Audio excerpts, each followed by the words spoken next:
Projet d'évasion.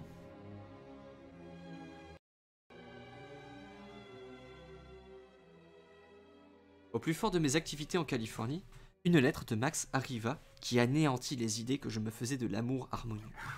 Lui et sa camarade Puck étaient sur le point de partir ensemble à l'étranger avec des fonds fournis par un ami. Je ris tout haut de la folie de mes espoirs. Après l'échec avec Ed, comment avais-je pu rêver d'amour et d'entente avec quelqu'un d'autre? L'amour et le bonheur, des mots creux et dénués de sens. Vaine quête de l'inaccessible. J'avais le sentiment d'avoir été volé par la vie, vaincu par mon désir ardent d'une belle relation amoureuse. Je me consolais à la pensée qu'il me restait l'idéal pour lequel je vivais et les tâches que j'avais décidé d'accomplir. Pourquoi espérer plus que la vie? Et où puiser la force et l'inspiration pour poursuivre la lutte? Si les hommes étaient capables de faire tous les travaux du monde sans que la force de l'amour les porte, pourquoi les femmes n'en feraient-elles pas autant? La femme aurait-elle davantage besoin d'amour que l'homme? Ce n'était rien qu'une idée stupide et romantique conçue pour la garder éternellement sous la coupe de l'homme. Eh bien, pas de ça pour moi. J'allais vivre et travailler sans amour. Rien n'est permanent nulle part, ni dans la nature, ni dans la vie. Je devais boire le présent jusqu'à la lie et puis laisser choir le calice au sol. C'était la seule façon de se prémunir contre l'enracinement qui serait forcément suivi d'un nouveau et douloureux arrachement. Mes jeunes amis de San Francisco avaient fait appel à moi, et la perspective de vivre avec Max m'en avait dissuadé. Dorénavant, je devais leur répondre si je voulais oublier. Après Portland et Seattle, je me rendis à Tacoma, également dans l'état de Washington. Tout avait été préparé pour la tenue d'un meeting, mais je découvris en arrivant que le propriétaire de la salle avait fait machine arrière et qu'il était impossible d'en obtenir une autre. À la dernière minute, alors que tout espoir avait été abandonné, le spiritualisme vint à la rescousse. Je donnai plusieurs conférences devant ses adeptes, et lorsque j'abordais le sujet de l'amour libre, même eux s'enfuirent. Manifestement, les esprits appliquaient la même morale au paradis que celle qu'ils s'étaient fixée du temps de leur incarnation terrestre. À Spring Valley, vaste zone minière de l'État de l'Illinois, se trouvait un important groupe anarchiste constitué principalement de Belges et d'Italiens. Ils m'avaient invité à donner une série de conférences qui devait se terminer par une manifestation le jour de la fête du travail. Leurs efforts furent couronnés de succès. Malgré la chaleur torride, les mineurs vinrent avec des femmes et enfants, vêtus de leurs plus beaux atours. Je pris la tête du défilé, devant un grand drapeau rouge en étendard, dans le parc qui avait été loué pour les discours, aucun vélum ne recouvrait la tribune. Durant tout le temps où je parlais, le soleil cognait dur sur ma tête, alors que celle-ci me faisait déjà souffrir depuis la longue marche. Dans l'après-midi, au cours de notre pique-nique, les camarades m'emmenèrent 19 nourrissons que je dus baptiser, comme ils dirent, d'une façon véritablement anarchiste. Je me hissai sur un tonneau à bière vide, aucune estrade n'était disponible, et m'adressai au public. Il me semblait que c'était en réalité les parents qui avaient besoin d'un baptême pour les initier aux idées nouvelles sur les droits de l'enfant. Le lendemain, on apprit par les gros titres des journaux locaux, d'une part qu'Emma Goldman buvait comme un trou, entre guillemets, et d'autre part qu'elle, entre guillemets, avait baptisé des enfants anarchistes dans un tonneau de bière. Lors de mon précédent séjour à Détroit, en compagnie de Max, j'avais rencontré Herman Miller, un des plus loyaux amis de Robert Reitzel, ainsi que Carol Stone, autre partisante Der Arme Teufel, en allemand de le texte. Miller était le président directeur général de la société Cleveland Brewing et possédait une belle fortune. Comment il avait pu atteindre une telle situation restait une énigme pour tous ceux qu'il connaissait. Rêveur et visionnaire, épris de liberté et de beauté, il était également une âme extraordinairement généreuse. Il avait été pendant des années le principal bailleur de fonds de Der Arme Teufel. L'art du don était un de ses plus beaux traits de caractère. Même pour laisser un pourboire au serveur, il le faisait avec délicatesse, presque en s'excusant. Quant à ses amis, Herman les comblait littéralement de cadeaux, tout en donnant l'impression que c'était eux qui lui accordaient une faveur. Cette fois-ci, mon hôte se surpassa en prévenance et en générosité. Les journées passées avec lui et Stone, en compagnie de Rudebusch,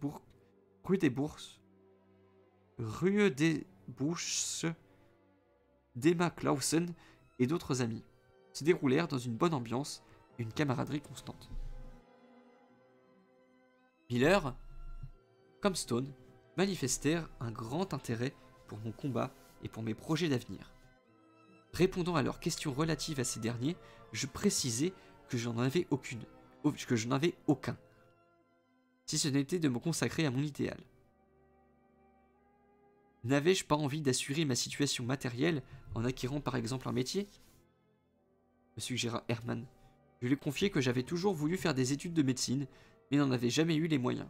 C'était alors qu'Herman me fit la proposition sidérante et totalement inattendue de financer mes études. Stone souhaitait lui aussi participer aux frais. Toutefois, les deux amis s'accordèrent pour penser qu'il ne serait pas réaliste de me remettre l'intégralité de la somme. Il paraît que tu as toujours un cortège de personnel à secourir. À coup sûr, tu ferais cadeau de l'argent, prédit Herman. Ils convinrent de m'assurer un revenu de 40$ par mois pendant 5 ans. Le jour même, Herman, accompagné de Julie Ruedebusch, m'amena au meilleur magasin de Détroit, afin de compléter l'habillement d'Emma pour son voyage, entre guillemets. Une magnifique pèlerine en tissu écossais, bleu, fit l'une des nombreuses et précieuses acquisitions que je fis lors de cette tournée d'achat. Stone m'offrit une montre en or. Je lui demandai pourquoi il avait choisi cette forme si particulière, rappelant une palourde. C'était, m'expliqua-t-il, en témoignage du don que tu possèdes, si exceptionnel chez une femme, de savoir se taire. De la part d'un homme, c'est en effet un compliment, répliquai-je, au grand amusement de l'assemblée. Avant de prendre congé de mes chers amis de Détroit, Herman me glissa timidement et avec discrétion une enveloppe dans la main. Une lettre d'amour, expliqua-t-il, qu'il faut lire dans le train. Cette lettre d'amour contenait 500$ en un mot. Pour ta traversée, chère Emma, et pour te préserver des soucis jusqu'à nos retrouvailles à Paris. Le dernier espoir de réparation en justice s'évanouit quand la nouvelle commission des grâces refusa d'entendre notre recours. Il ne restait plus que l'entreprise désespérée que Sacha projetait depuis fort longtemps. L'évasion. Ses amis n'épargnèrent pas leur peine pour le détourner de cette idée au cours de la campagne en sa faveur menée par Carl, Henry, Gordon et Harry Kelly. La libération étant désormais impossible, et en dépit de mon inquiétude, je ne pouvais que m'incliner devant la volonté de Sacha. Par la suite, l'ayant informé de notre intention de mettre son plan à exécution, je décelai dans ses lettres l'extraordinaire transformation qu'il avait subie. Il avait de nouveau plein d'allant, d'espoir et de vigueur. Il allait bientôt nous envoyer un ami, écrivait-il, une personne entièrement digne de confiance, un codétenu qu'il appelait Tony. Cet homme serait libéré dans quelques semaines et nous apporterait à ce moment-là toutes les précisions nécessaires concernant le plan. Sacha poursuivait. Ce plan n'échouera pas si mes instructions sont suivies à la lettre. 2 éléments étaient indispensables, expliquait-il. D'abord, des camarades fiables ayant du cran et de l'endurance, et deuxièmement, de l'argent. Il savait que je trouverais l'un et l'autre. Libéré peu après, Tony fut cependant retenu à Pittsburgh pour assurer certaines tâches préparatoires à l'évasion de Sacha. Il nous fut donc impossible d'entrer directement en contact avec lui. J'appris néanmoins que le plan de Sacha impliquait le creusement d'un tunnel de l'extérieur vers l'intérieur de la prison et qu'il avait confié à Tony tous ses schémas et métrages qui nous permettraient de réaliser ce travail. Le plan paraissait invraisemblable, le dessein désespéré de quelqu'un contraint de tout miser jusqu'à sa vie sur un coup de dé. Pourtant, je me laissais entraîner par ce projet qui avait été si astucieusement conçu et élaboré avec le plus grand soin. Je réfléchis longuement à qui m'adresser en vue de cette entreprise. Il ne manquait pas de camarades prêts à risquer leur vie afin de sauver Sacha. Mais peu d'entre eux possédaient les qualifications requises pour une tâche aussi ardue et périlleuse. Finalement, je choisis notre ami norvégien, Eric B. Morton, que nous avions surnommé Ibsen. C'était un véritable viking, tant physiquement que mentalement, un homme doué d'intelligence, d'audace et de volonté. D'emblée, le plan le séduisit.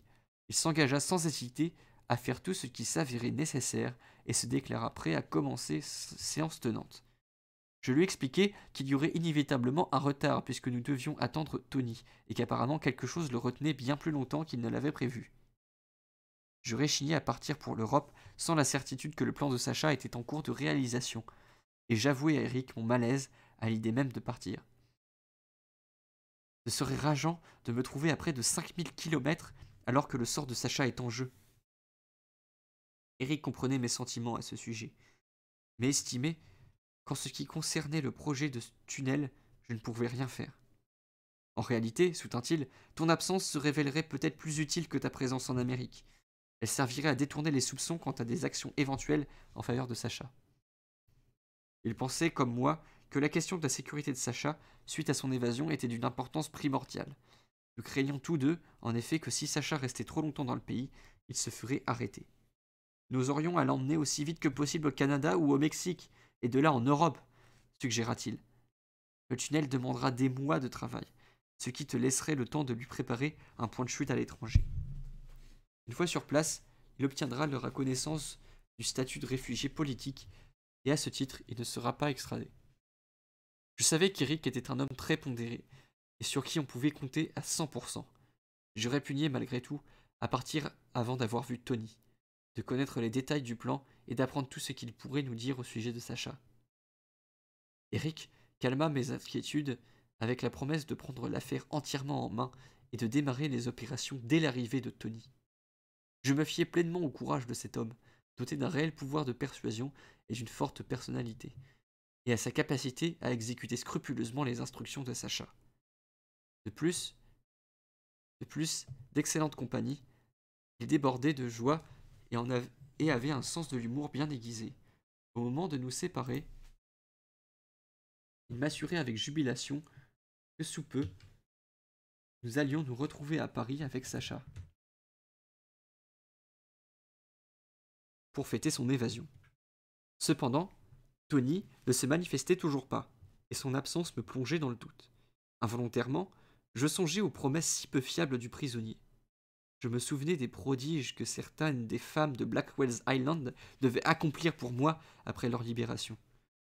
Très vite, pourtant, le tourbillon de la vie et des préoccupations personnelles les avait accaparées les unes après les autres, et les bonnes intentions du temps de leur réclusion leur avaient échappé. Il est en effet très rare qu'un détenu ait la volonté et la capacité, une fois libéré, de tenir les promesses faites à ses compagnons d'infortune restés derrière les barreaux. Je me dis que Tony ne se détachait probablement pas du lot. Néanmoins, le bateau ne partant que dans quelques semaines, il se pouvait que Tony fasse son apparition d'ici là. Depuis que j'avais quitté New York pour ma dernière tournée, je n'avais pas correspondu avec Ed. À mon retour, je trouvai une lettre de lui me suppliant de revenir vivre dans l'appartement jusqu'à mon départ pour l'Europe. L'idée que j'habite chez des inconnus alors que j'avais un logement à moi l'insupportait. « Aucune raison ne t'empêche de venir t'installer ici, écrivit-il. Nous sommes toujours amis, et l'appartement, comme tout ce qu'il contient, est à toi. » Ma première réaction fut de refuser. Je redoutais que nos anciens rapports et la vieille bagarre reprennent. Mais Ed insistait tant dans ses lettres que je finis par retourner à l'endroit qui avait été mon chez-moi des années durant. Ed se montra charmant, plein de tact, attentif à respecter mon intimité. Notre appartement avait des entrées séparées, nous permettant d'aller et de venir de façon indépendante. Pour la firme d'Ed, c'était une période de grande activité. Quant à moi, je consacrais tout mon temps à la collecte de fonds pour financer le projet de Sacha et pour préparer mon voyage à l'étranger. Lorsqu'à l'occasion je disposais d'une soirée ou d'un samedi après-midi libre, Ed m'emmenait dîner ou au théâtre, après quoi nous allions chez Justus. Pas une seule fois il n'évoqua notre vie passée. Nous discutâmes en revanche de mes projets en Europe qui semblaient vivement l'intéresser. Il fut content d'apprendre que Herman Miller et Carl Stone allaient financer mes études de médecine. Il promit de venir en Europe me rendre visite. car il avait prévu de faire un voyage à l'étranger l'année suivante. Sa mère avait pris de l'âge et sa santé déclinait. Ainsi avait-il hâte de la voir le plus vite possible.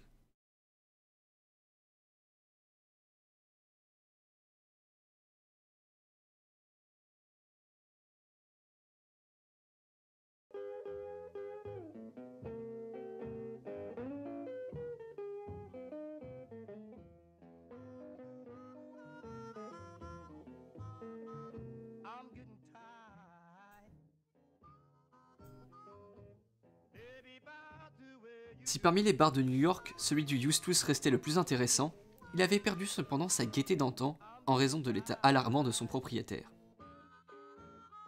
Personne ne m'avait rien dit de sa maladie pendant ma tournée du pays, et le trouver à mon retour si diminué et fragile me consterna. Ses amis l'avaient pressé d'aller se reposer. Madame Schwab et leur fils pouvaient s'occuper du bar pendant son absence. Justus, pourtant, ne voulut rien entendre. Il rigolait et blaguait comme à l'accoutumée. Et sa voix magnifique avait perdu son beau timbre d'autrefois. Constater que notre chêne géant commençait à se rompre nous fendait le cœur. La collecte de fonds, en vue de l'exécution du plan de Sacha, devait se faire sous couvert d'une hypothétique nouvelle démarche juridique. De plus, il fallait sévèrement restreindre le nombre de camarades mis au courant de la véritable destination de l'argent.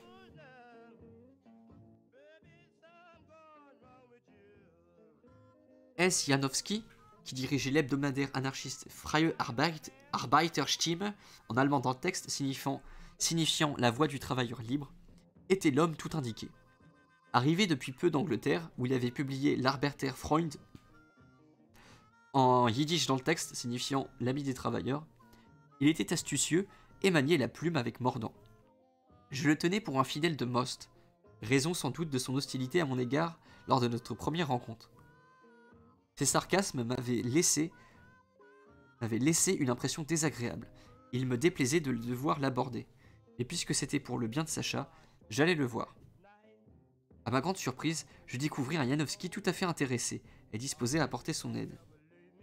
Il émit des doutes concernant les chances de réussite du projet, mais quand je lui expliquai que Sacha était prêt à tout, plutôt que de rester encore 11 ans dans son tombeau, Janowski promit de faire le maximum pour réunir les fonds requis. Avec Ibsen et d'autres amis de confiance de Pittsburgh, qui supervisaient le projet, et avec le soutien de Janowski pour le côté financier, mon angoisse s'atténua sensiblement. À l'époque, Harry Kelly était en Angleterre. Je lui avais écrit au sujet de mon voyage en Europe. Il m'avait aussitôt invité à rester dans la maison où il s'était installé avec sa femme et son enfant. Les camarades de Londres, écrivit-il, mettaient sur pied un important meeting pour célébrer le 12e anniversaire du 11 novembre 1887 et seraient ravis de me compter parmi les orateurs En même temps arrivait une lettre des anarchistes de Glasgow qui m'invitait à y donner des conférences. Il y avait par ailleurs beaucoup à faire pour notre congrès. Plusieurs groupes m'avaient envoyé des lettres d'habilitation en tant que délégué. Lizzie et William Holmes, Abe Isaac, Susan Patton et d'autres camarades américains m'avaient sollicité pour que je lise leurs présentations sur divers thèmes. En somme, j'avais énormément de tâches à terminer, et le moment était venu d'entamer mon voyage. Seulement, je m'affligeais de n'avoir toujours pas de nouvelles de Tony. Un soir, je me rendis au bar de Justus où il était prévu de retrouver Ed. Je découvris ce dernier entouré de sa bande de philologues, en train de discuter, comme d'habitude, de l'étymologie des mots. Un vieux lettré de mes amis, que je n'avais pas revu depuis fort longtemps, était présent, et en attendant Ed, je m'entretins avec lui. Il commençait à se faire tard, mais Ed ne manifestait aucune inclination à partir. Je lui dis que je rentrais à la maison et partis en compagnie de l'écrivain qui habitait le même quartier que moi. Arrivé devant ma porte, je lui souhaitai bonne nuit et me mis directement au lit. Je fus tiré d'un rêve effrayant par des éclairs et des grondements.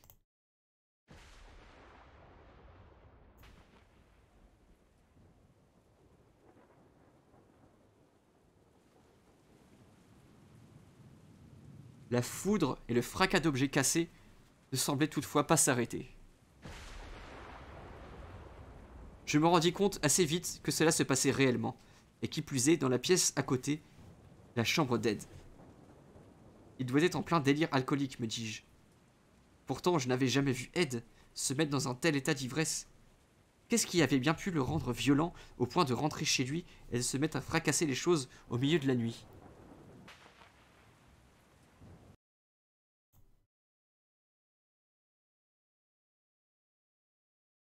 Je voulus crier, l'appeler, mais je fus retenu, je ne sais pourquoi, par le tintamarre continuel d'objets qui tombaient et se brisaient.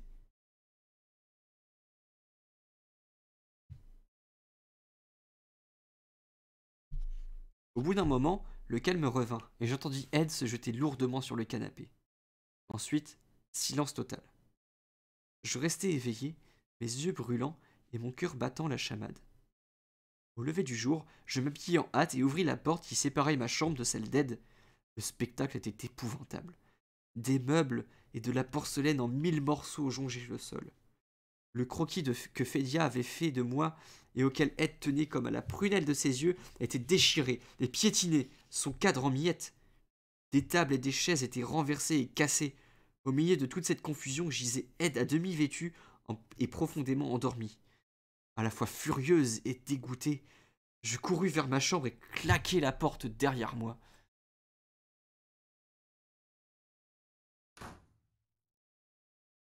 Le lendemain, je vis Ed pour la dernière fois avant de prendre le bateau. Sa mine défaite et son air misérable me scellèrent les lèvres. Que restait-il à dire ou à expliquer? Les débris de ce que nous possédions incarnaient le naufrage de notre amour. Cette vie si débordante de couleurs et de promesses. De nombreux amis vinrent au port pour nous faire les adieux, à moi et à Mary et Zach.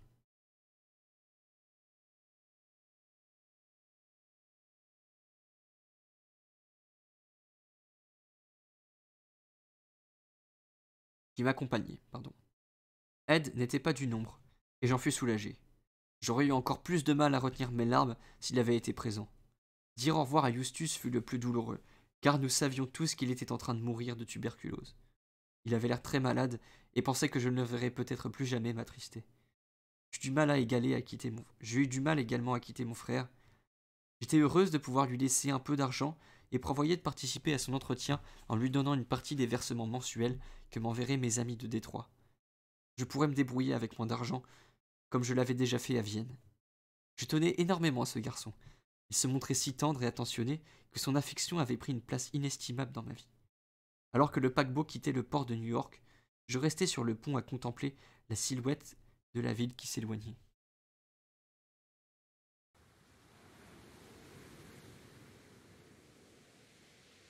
Mis à part une violente tempête, la traversée se passa sans encombre. Nous arrivâmes à Londres au paroxysme de la guerre des Boers et 2 jours trop tard pour le meeting du 11 novembre. Dans la maison qu'occupaient Harry et sa famille, il ne restait qu'une chambre de libre, située au sol.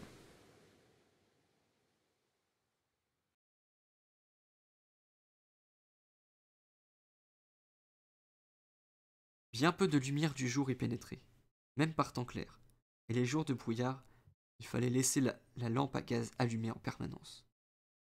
Devant la cheminée, il était possible de se réchauffer le dos ou un côté, mais jamais le corps entier. J'étais donc obligé de continuellement changer de position pour compenser, autant que faire se peut, le décalage thermique entre l'âtre et la chambre glaciale. Ayant séjourné à Londres pendant la belle saison, entre fin août et septembre, j'avais toujours pensé que les gens exagéraient en évoquant les horreurs de la purée de pois londonienne, l'humidité et la grisaille de ces hivers. Cette fois, je compris qu'ils étaient bien en dessous de la réalité. Le brouillard ressemblait à un monstre qui s'approchait furtivement et enveloppait sa victime vers sa froide étreinte. Le matin, au réveil, je me sentais lourde, la bouche desséchée. J'espérais vainement profiter d'un rayon de soleil en levant le store, au lieu de quoi les ténèbres du dehors ne tardaient pas à pénétrer dans la pièce. Le climat de Londres était plus déprimant encore pour le pauvre Mary Isaac, arrivé de sa Californie ensoleillée. Alors qu'elle avait prévu de rester un mois, au bout d'une semaine, elle était déjà impatiente de repartir.